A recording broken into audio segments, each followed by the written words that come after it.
for tuning in to the Talking Point podcast.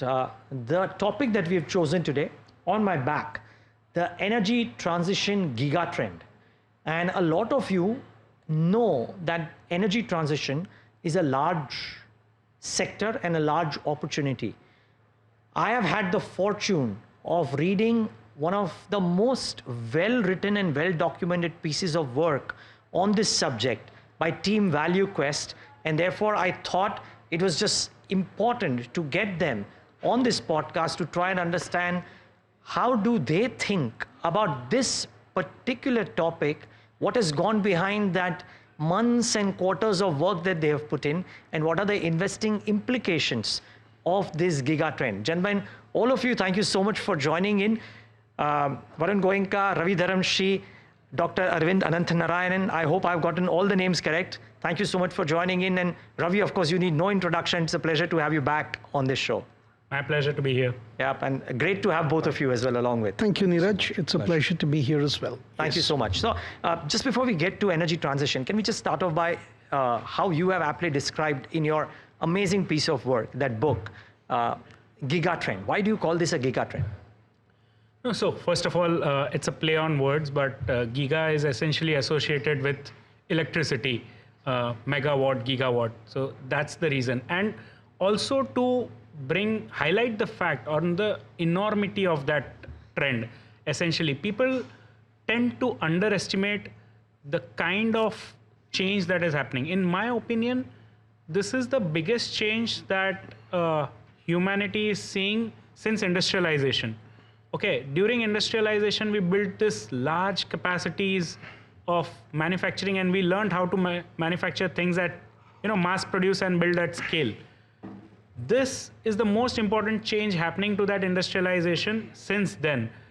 And the best part about it is it's not like energy transition is new. We have moved from sources of energy all along the last human history.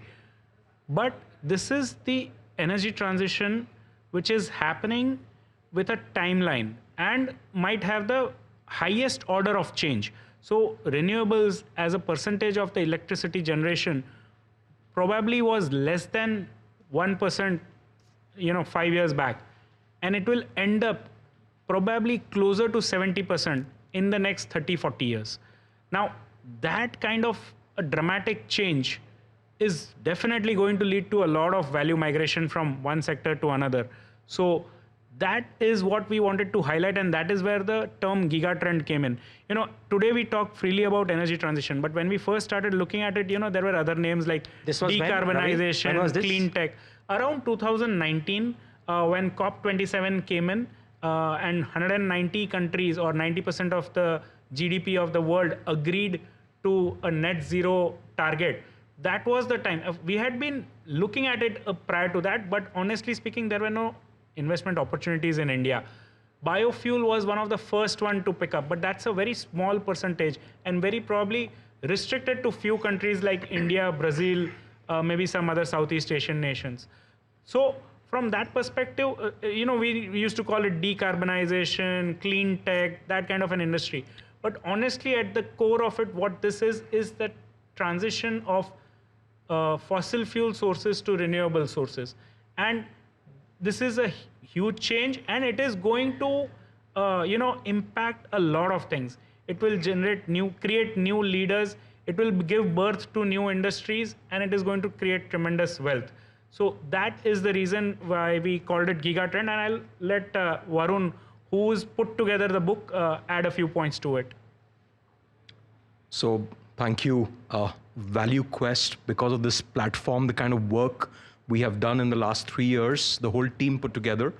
I'll give you some why this name came and some nuances of it. In simple words, one, it is a multi-decade, multi-technology, multi-terawatt and multi-trillion dollar in terms of the trend. And that's why we keep hearing the word mega trend, but this is several times bigger than mega. This is usually, for example, we had the IT boom, we had the pharma boom. They're usually in the range of 10 to 15 years odd, where there is a spurt of industry growth. But I think in case of this energy boom. And while we colloquially keep using energy transition, this is not just an energy transition story. Transition means you are just switching from a certain energy source to a new energy source. This goes way beyond it, where countries are even becoming energy independent. You were importing your energy, and now you want to become independent. You want to generate in-house, right? And the third being affordability, which we'll cover, that this is probably solar, for example, which is going to be the dominant source, is going to be the cheapest form of energy, cleanest form of energy, most scalable form of energy that we could have ever invented. Wow. Okay. Arvind, you want to add to this? By the way, Varun just conveniently trashed the topic that we've given. We're calling it the energy transition gigatrend. You trashed it, but that's okay. Completely What fine. he's saying is even energy transition is not big enough to capture the entire trend. Yeah. It showed in the way he was talking about it. Arvind, yeah. I mean, thank you once again for sharing our views here. In continuation with what my other colleagues have just mentioned, I would have to say that the energy transition stands at a unique point in human history. This is the first time that we are at a confluence of materials science, information technology, and financial power coming behind this sector. There is investments coming into this sector, and they're not backing something just for the sake of the planet Earth. There are hard economic reasons to do it. Now, coming back to the point of what Varun again mentioned about energy independence, renewable energies democratize energy in the true sense of the word. There are no countries which hold the reins of energy and can extract higher than expected economic rents, causing super cycles. This is truly a flattening of the global power curves. Please finish your point, sorry. Yes. And this is an opportunity which, since we call it a transition, it should actually be a revolution. But then I suppose everyone thought it was the French transition till it became the revolution after a point. So that's how it is. Fundamental relationship with energy, how we generate it, how we store it, how we transport it, how we use it. It's all going to change, and it's just beginning. Okay, so the naysayers might argue, Arvind, that when you took off battery storage, lithium batteries are the dominant forces, and there is one nation which arguably has a stranglehold on lithium reserves largely. So there might be sporadic instances of maybe one nation or one set of people having a hold on things, but by and large, if you look at the whole ecosystem, you're saying it's very democratized.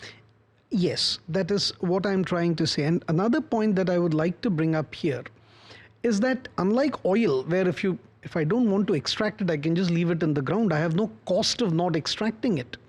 Whereas if I've decided that I want to dominate the world by creating refining capacities for lithium and battery assembly facilities, if I don't get to use them, depreciation is a real cost over there.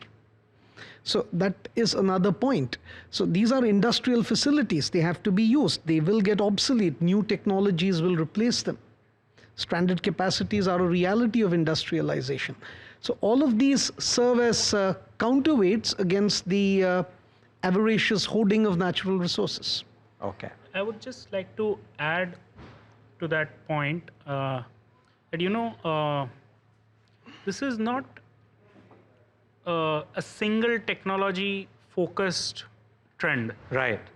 It is, and what Arvind keeps telling us all the time is this is a hands-on deck approach.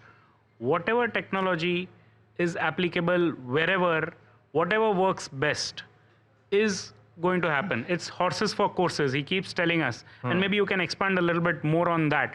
But essentially, lithium ion is but a single slice or a single piece in this entire thing. And there are, as Varun mentioned, it's multi-technology. And there are many things that are going to happen beyond lithium ion as well. But yeah. And Arvind brings with him some real decades or real, how do I say, caps of wisdom, Ravi. I mean, I made a mistake of not introducing his accolades earlier, but PhD in physics, 2010 by University of Mumbai, some tremendous work experience. I heard you speak volumes about what he brings to the table as well for Team Valuequest too. He has 11 patents to his names. Amazing. To his Okay. name. Okay, you want to expand on that? Yes, I'm flattered and thank you for that. Other than this, I would say that when it comes to this all hands on deck approach, it starts with one fundamental difference of renewable energies versus fossil fuels. Fossil fuels, by their very nature, are highly energy dense. Imagine that you're wanting to collect a cup of water and you're standing under the Niagara Falls. If a lot of it spills over and goes wherever it wants to, I don't care, my cup's getting filled. Renewables, on the other hand, are not that energy dense. Even the fill factors for solar are to the tune of around 25%. That's the efficiency of the panels.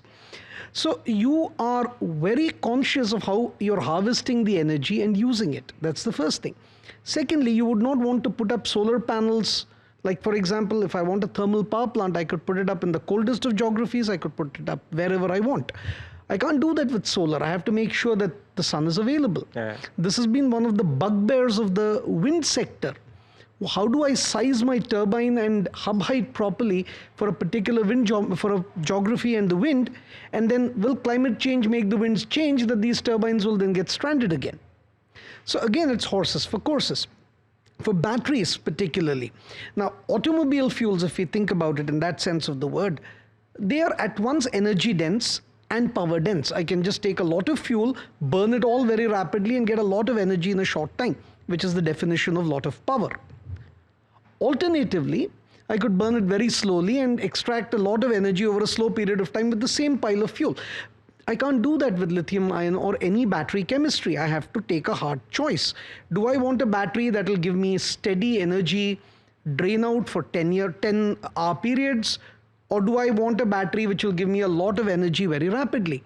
And the final problem is with a battery, if I have a lot of energy stored in something which is released instantaneously, it's not an energy storage device, that's a bomb. So then the battery management system plays an important role. So various other technologies will come together and we'll choose chemistries. NCM, if I want a car, LFP, if I want storage, or commercial vehicle applications, maybe other battery chemistries. So that's what it means. We are moving down multi-channels to ultimately address decarbonization and all the aspects of the energy transition, so as to speak. Okay, Niraj, I'll offer you a quote, what Dr. Arvind is trying to explain. An analysis of the history of technology shows that technological change is exponential, not linear, contrary to the common sense of intuitive linear. So we won't experience 100 years of progress in 21st century or the next. It will be more like 10,000 years of progress in a very short period. The returns such as the chip speed, right, or silicon technology, and cost effectiveness also increase exponentially. There's even an exponential growth to this exponential growth. This entire solar value chain is built on the silicon semiconductor technology. And the same things that are happening to our mobile or computers is the same learning rate, the same technological speed that is in solar, because the building blocks are the same. Got it. What you're effectively trying to say is that the rate of change will be unprecedented and will be very, very quick or very, very fast over the course of the next, let's say, 80 years or 76 years, give or take. And human mind is never able to comprehend exponential curves. And Ravi, in his earlier presentation, has shown the analogy of horses to cars. It took 13 years, merely 13 years, for that transition to happen, where thousands of years of mobility changed when the technology inflection happened. In case of automobile, there were tires and combustion engine, etc., manufacturing assembly line and all that. Yeah, I saw that picture. It was interesting. 2000, there was one car and all horse 1900, carriages. yes. Sorry, 1900, and then 1913, if I'm not correct. wrong, yeah? Yes. Just one horse carriage. Interesting so picture. basically, human mind tends to look for faster horses when you talk about technological change, but that's not possible.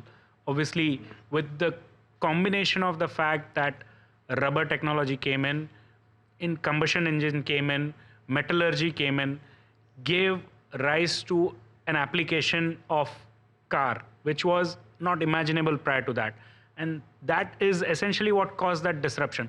And this is just one example. There are scores of such examples where when confluence of few technologies suddenly lead to a dramatic change. Right in 2008, when Apple was launched, the first Apple was launched, the guys like Nokia actually totally ignored it, Right. But they didn't understand the fact that what smartphone was. They were stuck in that old mobile phone, and which itself was not a very old technology. That was barely a 10-year-old Yeah. technology, and suddenly it got disrupted in the subsequent round. Okay, so one of the things that you guys have said, and I'm trying to now correlate this to investing because that's what everybody will be out here to listen to, in addition to the, of course, the learning that all of us will get on this whole technology piece as well. And I love that line you've mentioned. I mean, you quoted somebody saying that the opportunity of a lifetime, which this seems to be, must be seized in the lifetime of the opportunity. Is this lifetime of the opportunity here and now, Ravi? Are we early? Or is this the right time, and will this be lasting for multi-decades? Oh no, I think if I were to give you a baseball analogy, we are in probably the first inning. So I have no doubt there's a long way to go. But having said that, I think I'll just explain to you a framework that we have on how we keep tracking these mega trends. And, I mean, you could have bet on flying cars 40 years back, 50 years back when Back to the Future came in, but they never materialized, right? So it is very important to track the building blocks of that technology, and when they reach that inflection point is when suddenly the mass adoption happens. So we have a framework that has been propagated by Arvind. When technological certainty is achieved, when unit economics fall in place, and when the scalability and the business models are aligned, is when that mass adoption of a technology tends to happen. And that is when we should be looking at investing in it. We are, for all practical purposes, we have been public market investors. Now we do some private equity in the late stage, growth stage, but we are not venture capital investors. We are not going to bet on a new visionary technology which is in the realm of possibilities, which may or may not become a reality 20 years down the line. We tend to invest in business models which are right here, right now, and will generate economic profits in a 5-7 year time horizon. That is what we are looking for. And from that prism, we wait for the technology to achieve all those parameters. They should satisfy all those parameters before we even start investing in it. Okay. And I'll let Arvind add a few points to that. Indeed. Alexander Pope had said that in Words' fashion, the same rules hold alike fantastic if too new or old. Be not the first on whom the new are tried, but don't be the last to cast the old aside. So to flesh out Ravi's framework, or what he just said, if we look at a 3 to 5 year horizon, it can be seen with a lens of also financial discipline. We can assign probabilities to certain outcomes, which then allows us to invest with a more clear lens. Looking further out, the funnel of possibilities becomes a virtual cornucopia of possibilities. Everything is possible 10 years down the road. Right. And at the same time, there can be many competing technologies which are still vying for a place. Let me give an example. If we look at the battery storage scientific literature of 3 to 5 years ago, when lithium ion was still not as developed as it is, and battery costs were about $175 odd per kilowatt hour kind of energy. Zinc batteries, redox storage batteries, these were all the rage. But then as lithium ion batteries have now suddenly become more capable, less volatile and less flammable, for example, these other chemistries are being pushed or edged out of the equation. This is why we should not look too far out into the future. The future is truly uncertain. So we like to keep this 3 to 5 year horizon where all the blocks, all the ducks are in a row in terms of scalability, in terms of the technological maturity. And by this time, certain size-related moats would have built up around the technology. So it would not be easy for some new venture capitalist to just come in and push the house down. Nevertheless, in passing, I would say that we are also careful about one clear adage. Every revolution finally consumes the revolutionary. So we are looking out to new trends which might allow that to happen. Okay. Niraj, I'll offer you a case study which is there in our book, which will exactly put the facts on it. So this is the year is 1976.